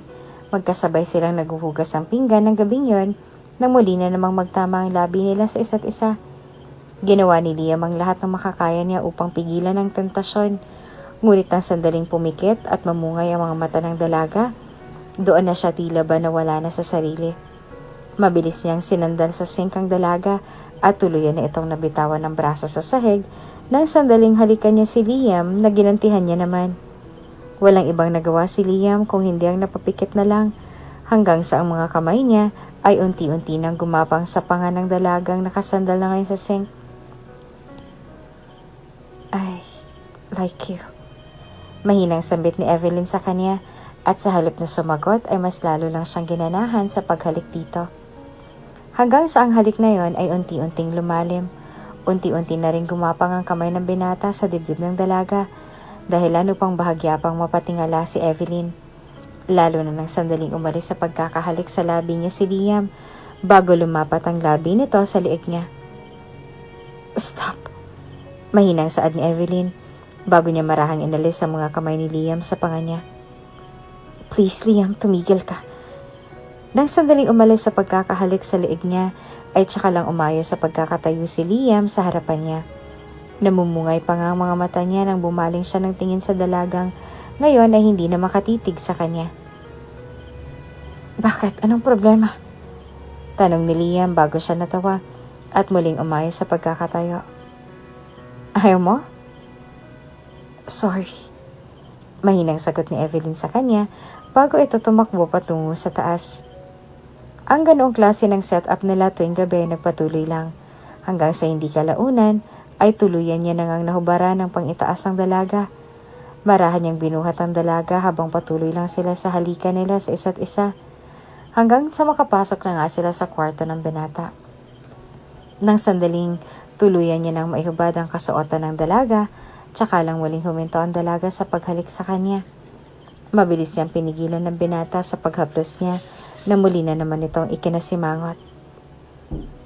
No, mahina niyang sambit. Ano na namang problema, Evelyn? Aniya nang hindi na siya makapagpigil pa. Alam mo bang binibitin mo lang ako? Sa halip na sumagot ay mabilis na umalis sa kama niya si Evelyn at agad na dinampot lahat ng mga damit niya.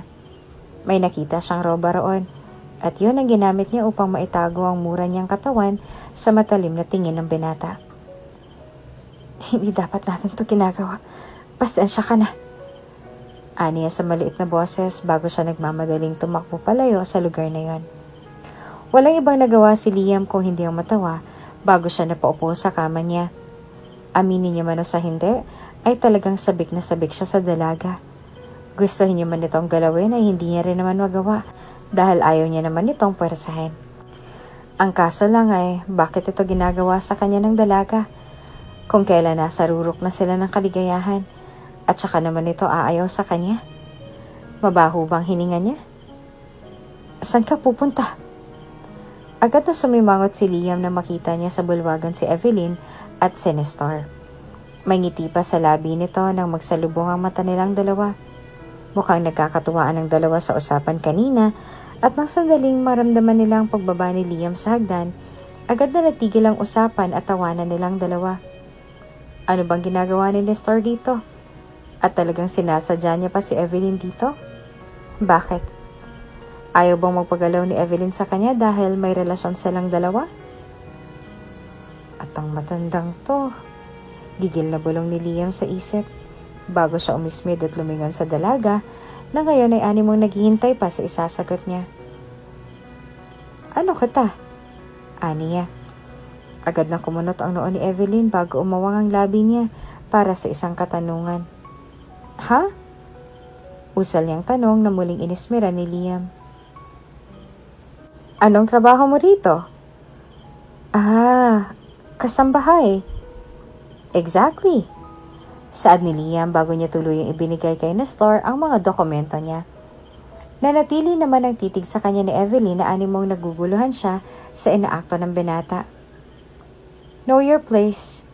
Hindi kita nanay para malaman mo lahat ng tungkol sa lakad ko. Dagdag pa niya, bago niya nilagpasan ng dalawa na animong hanggang ngayon ay gulat na gulat pa rin sa inakto niya. Bakit niya nga ba nararamdaman ang lahat ng ito? Nagsiselos ba siya? Galit ba siya dahil sa ginagawa ni Evelyn sa kanya tuwing gabi? Ano? Natatawang tanong ni Nestor nang bumaling siya sa dalaga ngayon ay wala nang ibang nagawa kung hindi ang ngumuso sa harapan niya. Ang hot niya, di ba? Ngumuso siya bago umiswed sa direksyon kung saan lumabas si Liam. Ang hot kamo ng ulo. Aniya na tinawanan lang ni Nestor. Isang tapik lang sa balikat ang iginawad sa kanya nito bago ito nagpaalam at umalis na sa bulwagang iyon. May lakad silang dalawa ni Liam ngayon, kaya naman siya lang mag-isa sa bahay na yon. Nang dahil sa kabayo, kaya sinadya pa ni Nestor na magtungo sa lugar na yon. Ang bilin kasi ni Liam sa kanya kagabi ay ilabas ang kabayo. Mukha namang hindi sila gagabihin kaya naman nilabas niya na ang kabayo sa kwadra nito bago pa man sila umalis sa mga oras rin yon. Naayos na raw po ni Bianca ang lahat, sir. Lahat daw po ng meeting ninyo para sa linggong to, ipinakancel niya na. Saad ni Nestor habang nasa kalagitnaan sila ng biyahe. Ngumisi ito nang makitang abala ang amo niya sa pagtitig sa bintana sa gilid nito. Mukhang malalim ang iniisip niyo, sir, ah. May kinalaman ba si Evelyn dyan? Nang marinig ang sinabi ni Nestor, ay agad na bumaling ng tingin si Liam sa kanya. Nang makita ang mapaglarong ngiti sa labi nito ay hindi niya na naiwasan pang makaramdam ng pagtataka. Bakit siya ngumingiti sa kanya? May nakakatawa ba sa mukha niya? Anong Evelyn? Tanong ni Liam sa kanya na bahagyan niyang ikinatawa. Anong Evelyn at bakit si Evelyn? Wala lang, sir. Mukha kasing nagkakalapit na kayo ng loob sa isa't isa. Nakita ko lang sa paraan ng titig niyo sa kanya kanina kaya napaisip lang ako kung may relasyon talaga kayong dalawa, sir. Aniya na ikinasama ng mukha niya.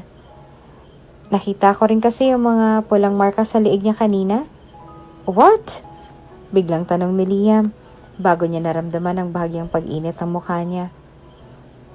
So iniisip mo na may nangyayari sa aming dalawa tuwing gabi? Kung ganun ang iniisip mo, pues nagkakamali ka. Hindi ako papatol sa ganong klase ng babae. Bakit naman, sir? Tanong ni Nestor sa kanya. Mabait naman si Evelyn. Maganda. Makinis. Stop doing that, Nestor. Huwag muna natin pag-usapan ng babaeng yan. Kahit na ngayon lang. Aniya bago siya umismid na ikinangawi na lang ng driver niya.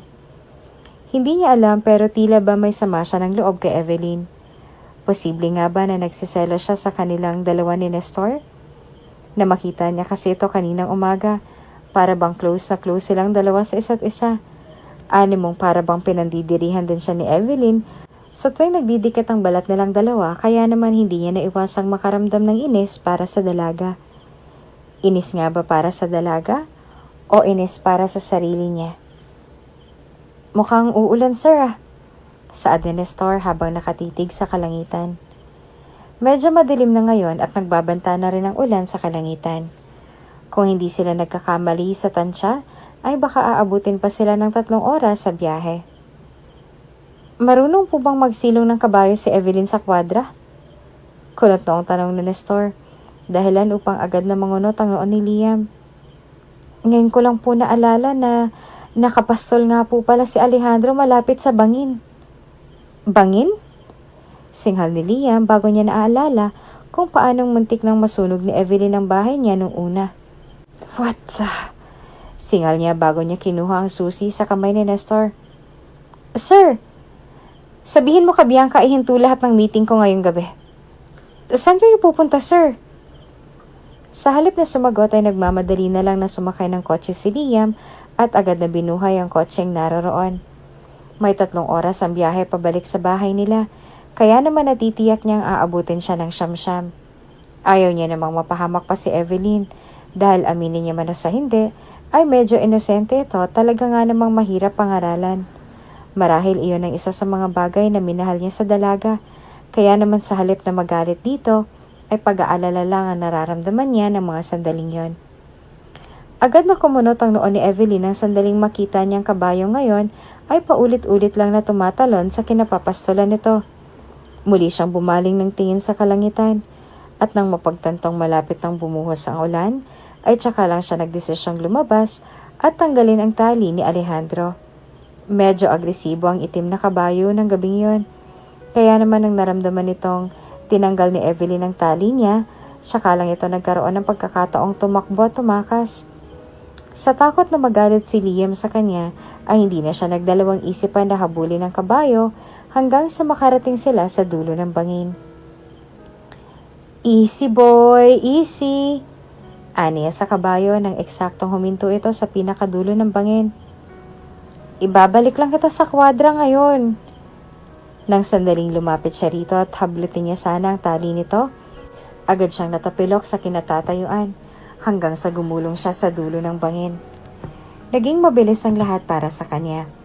Nakatakbo palayo ang kabayo at hindi niya alam kung saan ito nagtungo, habang siya ay naroroon at nakahawak sa maliit na sangang naroon habang nakalambitin sa dulo ng bangin. Nag-umpisang umulan ng malakas, kaya naman naging mahirap para sa kanyang kumapit sa sangang naroroon. Nang sandaling dumilim ang paningin niya at nang hindi niya na kayang humawak pa, mabilis na lumuwag ang pagkakahawak niya sa sangang naroroon. Ah! Bago pa man siya tuluyang makabitaw, ay may kumuha na sa kamay niya. Gulat siyang bumaling ng tingin sa taas at nang makita niya ang nagdudugong braso ni Liam, agad siyang nakaramdam ng takot para rito. Liam? Kaya mo bang itulak ang sarili mo paakyat? Sigaw nito lalo na nang magsimulang bumuhos ang ulan at magkasunod na kumulog ng malakas. Huwag kang bibitaw sa kamay ko, Evelyn. Kumapit ka lang ng mabuti. Liam, nangangawit na ako. Gusto mo bang mamatay? Singhal ni Liam na hindi niya kinibo. Huwag kang gumalaw. Kukuhanin kita dyan. Kahit na masakit para kay Liam dahil sa mga sugat na natamo niya kanina sa paghahabol kay Alejandro, ginawa niya pa rin ang lahat ng makakaya niya para lang maiakyat si Evelyn. Nang sandaling makaapak si Evelyn sa lupa, tsaka lang sila nakahinga ng maluwag. Lalo na nang bumagsak sa harapan niya si Evelyn na ngayon ay basang-basa na ng ulan. Ligtas ka na. Mahina niyang sambit, sabay hawak sa pisngi nito na ikinangiti naman ng malungkot ni Evelyn. Iika-ika si Liam nang sandaling dinala siya ni Evelyn sa loob ng mansyon. Pareho silang basang-basa sa ulan. Bahagya ding humalo ang mga damit nila ng mga dugo sa sugat na natamo ni Liam sa pagligtas sa kanya kanina. Hindi naman ganoong kalalim ang natamong mga sugat ni Liam, kaya naman kahit na papaano ay hindi na kinakailangan pang magtawag ng doktor para sa mga sugat niya. Hintayin mo ako rito, ipaglalaga kita, saad ni Evelyn sa kanya nang inihatid siya nito sa loob ng kwarto nito. Ipaglalaga ng alin? Basta. Sagot nito sa kanya bago siya nito inihiga sa kama at nagtungo na sa labas ng kwarto niya. Walang ibang nagawa si Liam kung hindi ang ngumuso bago siya ngumiti at muling ininda ang kirot na nanggagaling sa sugat niya. Kahit na papaano ay nagpapasalamat siya dahil ito lang ang natamo niya. Mas mabuti lang at nagkaroon siya ng mga sugat sa katawan kesa sa hindi niya na maabutan pa si Evelyn sa lugar na yon. Mas mabuti ng ganito kesa sa bangkay ng babaeng gusto niyang maabutan niya sa pag-uwi. Nawala ang mga iniisip niya nang muling kumatok si Evelyn sa kwarto niya. Hindi niya pa man ito nasasagot ay nagdesisyon na ang dalagang pumasok sa loob ng kwarto niya. May dala itong palanggana at mga bimpo na bahagya niya pang ikinatigil. Hindi niya alam pero tila ba pamilyar sa kanyang eksenang to. Ano yan? Tanong ni Liam sa kanya. Walang ibang nagawa si Evelyn kung hindi ang ngumiti bago niya idinampi ang bimpo sa tubig na pinagpakulo ang dahon ng bayabas bago niya ito dinampi sa sugat ni Liam na ikinakunot naman ng noon nito. Dahon ng bayabas. Sagot niya rito na ikinatigil naman ito. May nakita akong puno ng bayabas dyan sa labas. Kahit na umuulan, kumuha pa rin ako. Hindi naman ganong kataas ang puno, so aniya bago nagkibit ng balikat.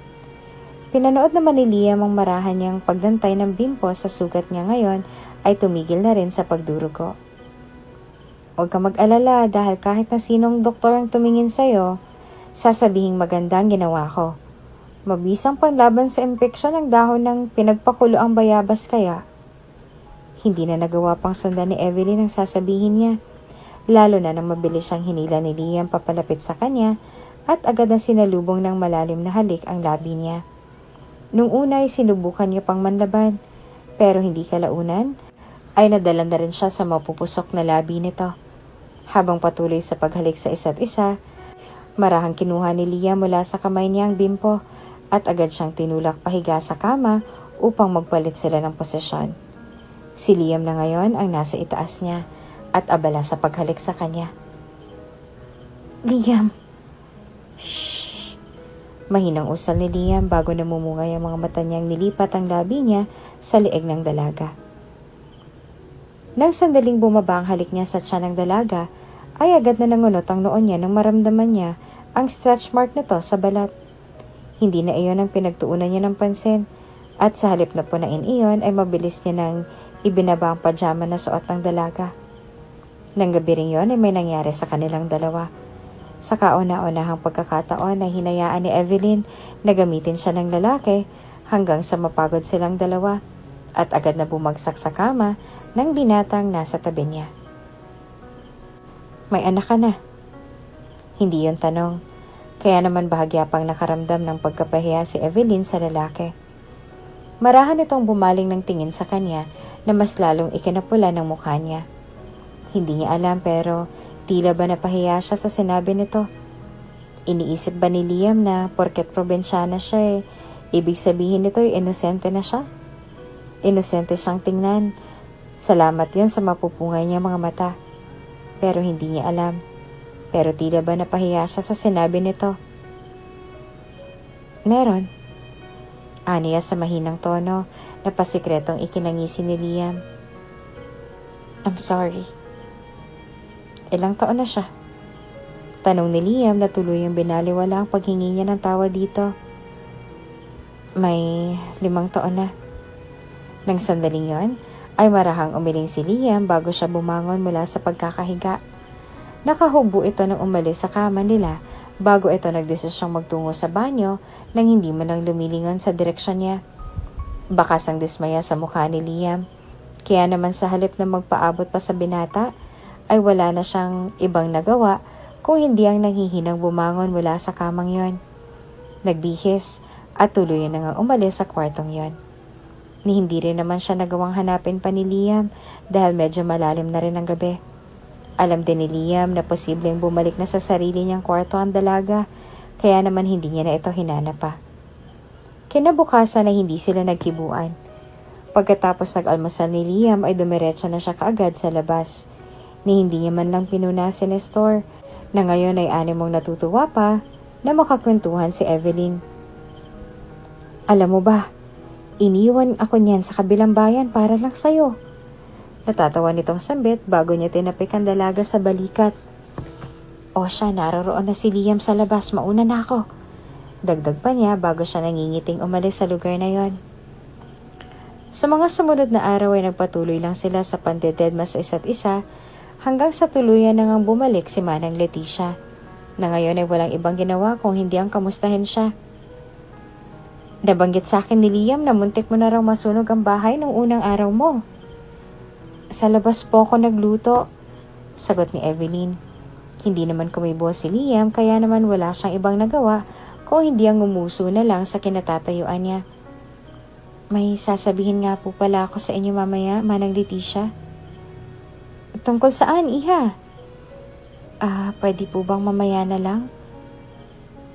Bakit? Anong sasabihin mo? Kunot na ang tanong ni Leticia, sabay baling ng tingin kay Liam na ngayon ay walang emosyong nagbabasa ng magazine sa gilid nila. Hindi ba pwede ngayon mo na sabihin? Gaano ba kapribado yan at bakit kailangan pang mamaya na lang sabihin sa kanya? Tanong ni Liam nang hindi man lang nag-angat ng tingin sa kanya na muli niyang ikinanguso. Sabihin mo na ng personal sa kanya. Isipin mo na lang na wala ako rito. Dagdag pa ni Liam. Walang ibang nagawa si Evelyn kung hindi ang umuso bago siya bumaling ng tingin kay Manang Leticia na ngayon ay hindi na alam kung anong uunahin. Ang umagahan niya ba o ang pabalik-balik na pagtingin sa kanilang dalawa ng alaga niya? Ano bang problema, iha? Aniya bago siya bumuntong hininga na mas lalong ikinakunot ng mukha ng matandang nasa harap niya. Magre-resign na po ako, Manang. Bahagyang natigilan si Liam sa kinauupuan niya nang marinig ang sinabi ng dalaga. Ginawa niya ang lahat ng makakaya niya upang itago sa dalawa ang reaksyon niya ng mga sandaling yon, kahit na minsan ay hindi niya naiiwasang ipakita sa dalawa na nagulat nga siya nang dahil sa sinabi nito. Magre-resign siya? Bakit? Bakit at anong ginawa niya? Sinaktan niya ba ang dalaga o nahihiya siya nang dahil lang sa may nangyari sa kanilang dalawa? Bakit naman, iha? Tanong ni Manang Leticia bago sekretong bumaling ng tingin kay Liam na animong walang narinig sa pinag-uusapan nila ngayon. Bakit ka magre-resign? May naging problema ka ba sa bahay na to? Wala naman po.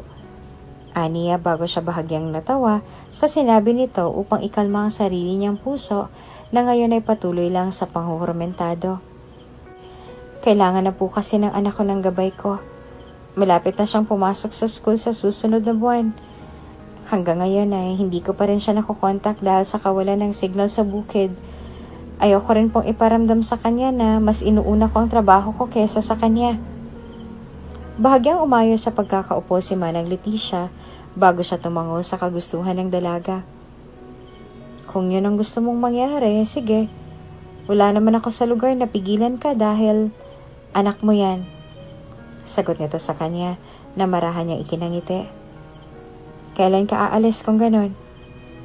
Bukas na po sana agad. Bukas agad? Gulat nitong tanong bago muling bumalik sa pagkakaupo ng kumalma. Sige, kung ganon. Ipapaasikaso ko na kay Nestor ang lahat at nang ganon ay mahatid ka na niya sa terminal tulad noon. Salamat po. Sagot ni Evelyn sa kanya bago siya nagnakaw ng tingin kay Liam na ngayon ay animong walang naririnig sa kwentuhan nilang dalawa ni Manang Leticia. Siguro nga ay baliwala para kay Liam ang nangyari sa kanilang dalawa. Ngunit nung gabi rin yon, bago pa man lumalim ang nararamdaman niya kay Liam, ay mas gugustuhin niya ng putulin ito ngayon pa man. Alam niya rin kasi na wala na siyang magiging pag-asa rito. Kaya naman bago pa man mahuli ang lahat, kailangan niya ng pigilan ng sarili niya. Mabuti na lang at hindi pa naman ganon ka lalim ang nararamdaman niya para dito. Siguro nga ay no strings attached ang sekretong relasyon nila noon. Ni hindi nga niya masabi kung relasyon nga ba yun dahil puro physical touch lang naman ang namagitan sa kanilang dalawa. Lust? Siguro nga ay naging parte iyon ng pananatili niya sa lugar na ito. Nung una pa lang ay sinabi niya na sa sarili niya na kahit na anong mangyari, Hindi niya hahayaan ang sarili niyang mahulog sa patibong ng binata. Alam niya naman nung una pa lang na ang katawan lang naman niya ang habol ni Liam sa kanya. Sino nga bang maghahabol sa katulad niyang probinsyana? Sa katulad niyang walang alam sa mundo? Bakit nga ba magkakagusto ang bilyonaryong tulad niya sa isang hamak na magbubukid at probinsyana? Mataas ang pangarap niya dahil iniisip niyang minahal siya ni Liam? Sobrang taas ba ng pangarap niya kung iniisip niyang minahal siya ni Liam? Hindi siya matalino. Inosente siya sa mundong ginagalawan niya at isa iyon sa mga dahilan kung bakit palagi siyang naloloko noon. Hindi na rin siya magtataka pa kung bakit muli na naman siyang naloloko ngayon. Nang dahil sa ugaling meron siya, madalas nga siyang maloko. Pangalawang beses niya na itong maloko ng mga lalaking hindi niya namang kilala sa personal, ngunit pinagkatiwalaan niya. Pangalawang beses niya nang sinubukang maniwala sa pagmamahal, pero sa tuwing naniniwala siya sa katagang yon, palagi siyang napapahamak. Tulad na lang ngayon, minahal niya si Liam, kaya heto siya ngayon. Maraming salamat, Nestor. Ngiti niya sa driver na ikinangiti naman ito. Tingin ko ito na rin ang huling pagkikita nating dalawa. Depende, iha, kung ipapahanap ka ni Liam. Biro nito na inismiran niya dahil ano pang bahagya pa itong natawa. Wala ka na bang naiwan sa bahay? Wala na. Aniya bago siyang umiti rito at muling nagpaalam bago siya nagdesisyong sumakay sa bus at umalis na sa lugar na yon. Naging mahirap para sa kanya ang desisyong ito. Ngunit para sa anak niya at sa ikatatahimik ng konsensya at loob niya, mas pinili niya na lang na dumaan sa ganitong klase ng pagsubok. Pagsubok? Natatawa niyang tanong sa sarili bago lumandas ang luha sa gilid ng mga mata niya. Bakit sa tuwing magmamahal siya ay palagi na lang itong may kaakibat na sakit? Naging masama ba siya dati sa dati niyang buhay dahilan kung bakit ganitong pinagdaraanan niya ngayon? Mabuti na lang at wala pang gaanong tao sa bus na yon. Bago pa man may makakita sa kanya na umiiyak ay dali-dali niya nang kinapa sa bag niya ang panyo niya. Nang hindi ito makapa ay agad na nanlaki ang mga mata niya. Mabilis ding nanlamig ang mukha niya nang dahil sa pinaghalong kaba. Posible nga bang nadukutan siya? O baka naman naiwan niya lang sa bahay ni Liam ang panyong yon? Importante sa kanyang panyong yon dahil ang mismong lola niya ang nagborda nito para sa kanya. Iyon din ang ginamit niya noon nung niligtas niya ang estrangherong napadpad sa kubo nila noon. Kaya naman aminin niyo man o sa hindi, ay importante sa kanya ang panyong yon. Mabilis siyang umalis sa upuan at bumaba sa bus upang balikan si Nestor. Agad lang na nawala ang ngiti niya nang hindi niya na makita pa ang kotse nito. Bagsak ang balikat niyang bumalik sa loob ng bus. Siguro naman ay papalampasin siya ng namayapa niyang lola sa oras na malaman nitong naiwala niya ang panyong ginawa nito para sa kanya. Hindi niya naman ginustong pagkawala nito, kaya naman natitiyak niyang mapapatawad pa rin siya nito hindi kalaunan. Wala na si Evelyn nang sandaling bumaba si Liam. Tahimik din si Manang Leticia at hindi siya nito kinibo, kaya naman natitiyak niyang sumama rin ang loob nito sa kanya nang hindi niya lang pinigilan ang pag-alis ni Evelyn sa bahay nila. Umalis na si Evelyn kanina. Mahinang saad nito habang nananatili pa rin nakatalikod sa gawin niya. Hindi na kita ginising dahil alam kong galit ka sa kanya. Nang sadaling matapos ito sa pagluluto, ay muli siyang lumingon sa binata na ngayon ay anim mong malalim ang iniisip mula sa kinauupuan. Sabihin mo nga sa akin, Liam, may problema ba kayo sa isa't isa? Sa tuwing tatawag ako sa'yo nitong nagdaang mga linggo, wala ka namang ibang sinasabi kung hindi ang okay naman kayong dalawa. At wala naman kayong problema sa isa't isa. Ang buong akala ko nga'y nagkakahulugan na kayo ng loob sa isa't isa, pero kahapon, simula nung bumalik ako, ni minsan na hindi ko kayo nakitang mag-usap sa harapan ko. Lumingon siya kay Liam na ngayon ay taas noong sinalubong ang titig niya. Sabihin mo nga sa akin, Liam, may problema ba kayong dalawa ni Evelyn bago siya umalis dito? Wala. Tipid niyang sagot bago siya umayos sa pagkakaupo. Alam mo pala na may asawa at anak siya. Bakit hindi mo sinabi sa akin, Leticia? Asawa at anak? May pagtataka sa tono ni Leticia nang sinagot niya ito. Liam, walang asawa si Evelyn. Ang alam ko lang ay may 5 taon siyang anak. Wala siyang asawa, iho. Maniwala ka sa akin. Tinanong ko na sa kanyang tungkol sa bagay na yon.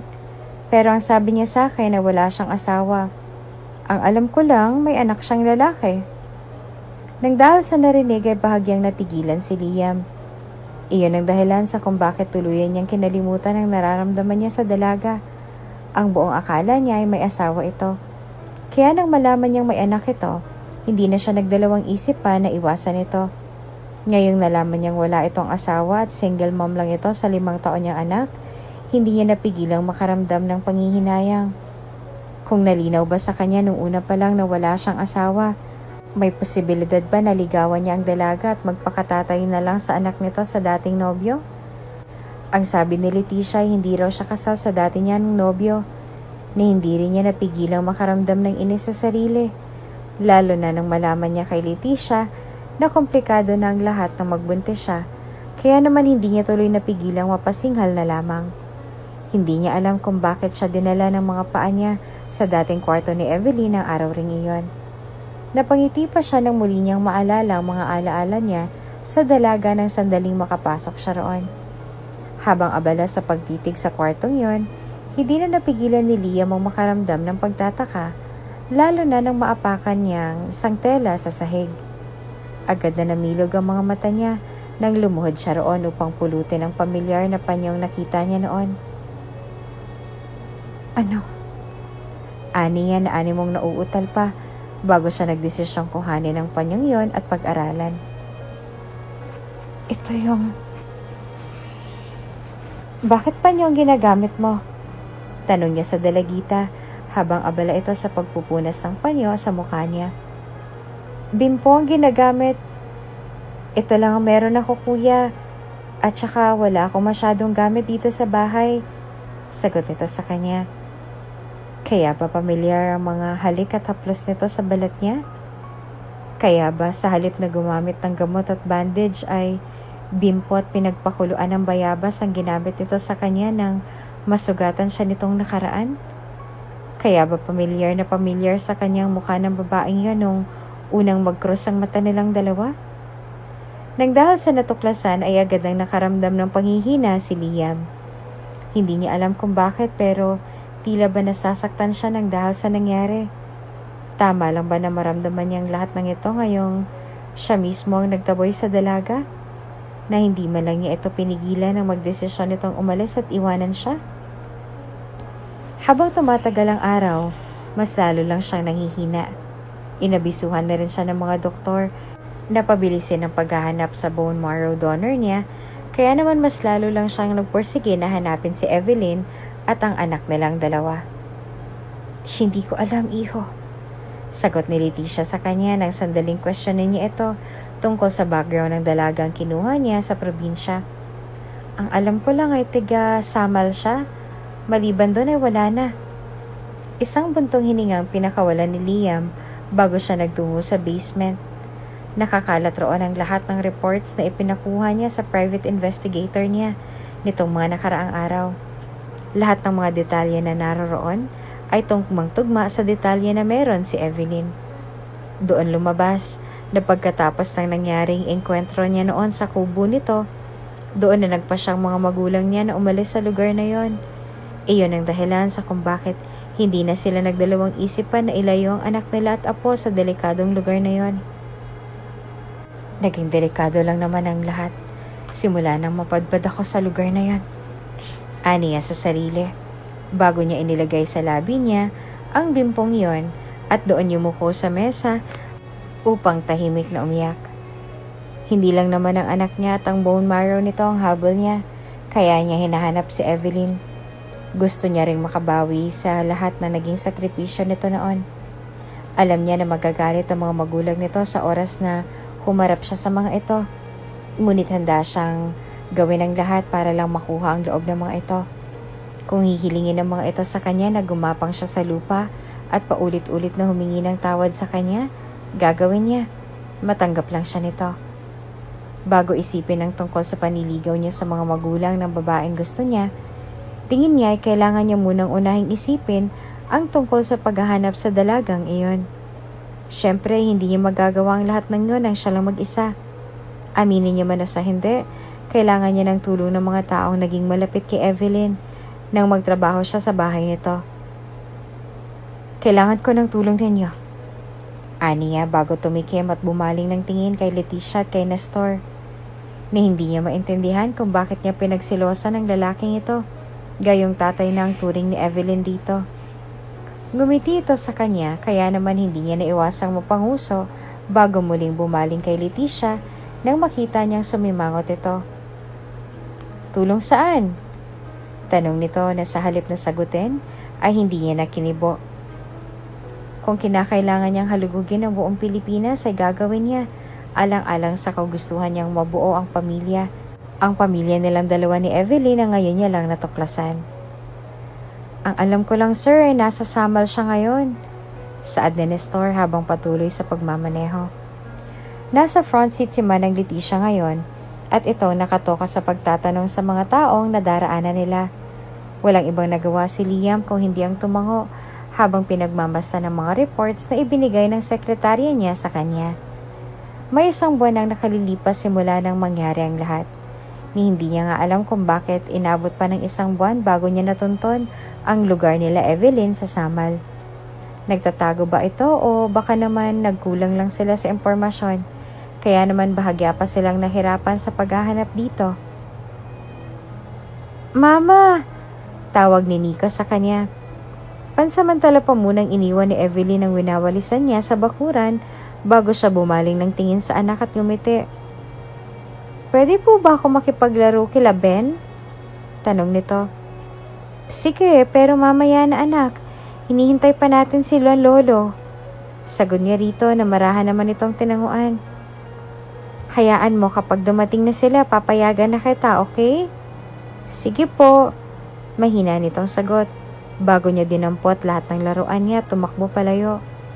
Walang ibang nagawa si Evelyn kung hindi ang umiti sa sarili bago siya umiling at muling nagpatuloy sa pagwawali sa bakurang yon. Para sa kanya ay mas okay na ito. Kampante siya sa probinsyang to kesa sa syudad. Mas tahimik rito kesa sa Maynila. Mas okay silang dalawa rito ng anak niya kesa sa lugar na yon. Minsan ay hindi niya na napigilan ng sarili niya magsisi sa nangyari at sa mga naging desisyon niya nitong huli. Kung hindi ba siya nagdesisyong magtrabaho at magpunta sa lugar na yon, hindi niya ba makikilala si Liam? Kung hindi niya ba tinulungan ng lalaking napadpad sa kubo nila noon, magiging masaya pa rin kaya ang buhay niya ngayon? Nagpapasalamat siya dahil ibinigay ng Diyos sa kanya si Nico. Ni minsan ay hindi niya pinagsisihan na dinala niya sa mundong ito si Nico. Kung hindi dahil sa anak niya, hindi na magiging maganda ang relasyon niya sa mga magulang niya. Kung hindi dahil sa anak niya, baka nasa maling direksyon na siya ngayon. Kung hindi dahil sa lalaking yon, wala ngayon ang anak niya. Kung may plano man ng estrangherong yon na balikan sila, magiging civil na lang ang pakikitungo niya rito. Dahil aminin niya man o sa hindi, si Liam na ngayon ang itinitibok ng puso niya. Kahit na aminado siyang wala namang pakialam si Liam sa kanya ngayon. Lalo na nang malaman nitong may anak na siya. Mama! Agad na natigilan sa pagwawali si Evelyn bago nakangiting bumaling sa direksyon ng anak.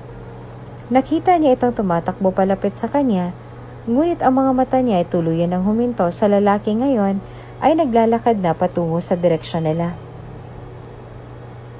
Liam?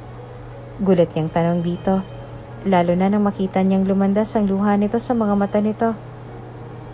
Anong ginagawa mo rito? Binabalikan ka. Aniya sa mahinang boses bago siya lumapit sa kanilang dalawa ni Nico. Babalikan kayong dalawa ng anak natin dalawa. Nang dahil sa narinig, ay agad na namilog ang mga mata ni Evelyn sa labis na gulat. Hindi niya alam kung anong mararamdaman niya ngayon. Hindi pa man tuluyang natutunaw sa sistema niyang sinabi nito, ay mabilis na siyang niyakap ni Liam na ikinatigil niya. Doon ipinaliwanag ni Liam sa dalaga na siya nga ang lalaking estrangherong tinulungan niya noon sa kubo. Maging ang pagkakaroon niya ng leukemia ay ipinaliwanag niya kay Evelyn na mabilis naman itong inunawa. Nang sandaling dumating ang mga magulang ni Evelyn sa bahay na yon, ay sakalang personal na nagpakilala si Liam sa mga iyon. Nung una hindi pa naging maganda ang pakikitungo ng mga ito sa kanya. Ngunit nang makita nila ang pagsisisi sa mukha ng binata, hindi kalaunan ay pinatawad na rin siya ng mga ito. "Anong balak mo ngayon?" tanong ng tatay ni Evelyn. Humigpit ang pagkakahawak niya sa kamay ni Evelyn na ikinanguso naman nito bago siya bumaling sa dalaga ng may ngiti sa labi. "Pakakasalan ko po siya," aniya, dahilan upang magkasabay na napatitig ang mag-asawa sa isa't isa bago gumuhit ang ngiti sa labi nila nang mahimigan nila ang sinseridad sa tono ng binatang nasa harapan nila. "Pakakasalan ko po ang anak ninyo. Bibigyan ko siya ng isang pamilyang alam kong mamahalin niya hanggang sa tumanda kaming dalawa." Ay, sa wakas, saad ng tatay niya bago siya ngumiti sa dalawa. "Makakaasa ba kami na mamahalin mo ang anak namin?" "Opo," magkasabay nilang sambit bago sila ngumiti sa isa't isa.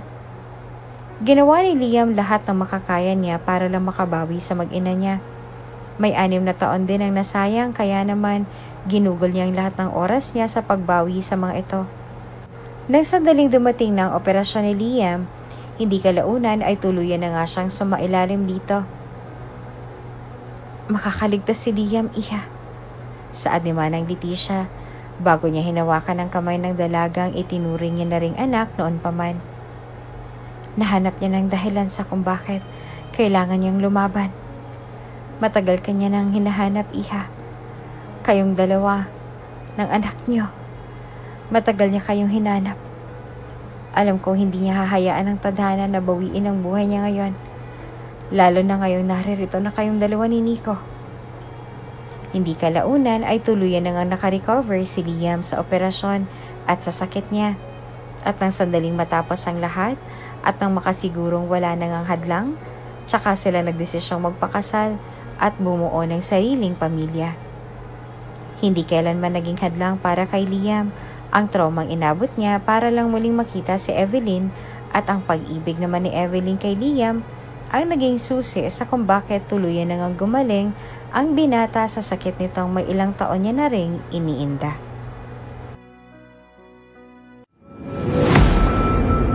Kung bago ka pa lang sa channel na ito, Ate Jane TV, huwag kalimutang pindutin ang notification bell and subscribe button.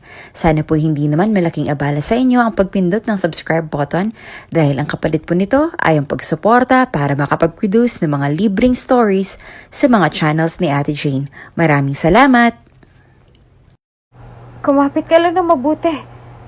Liam, nangangahaw.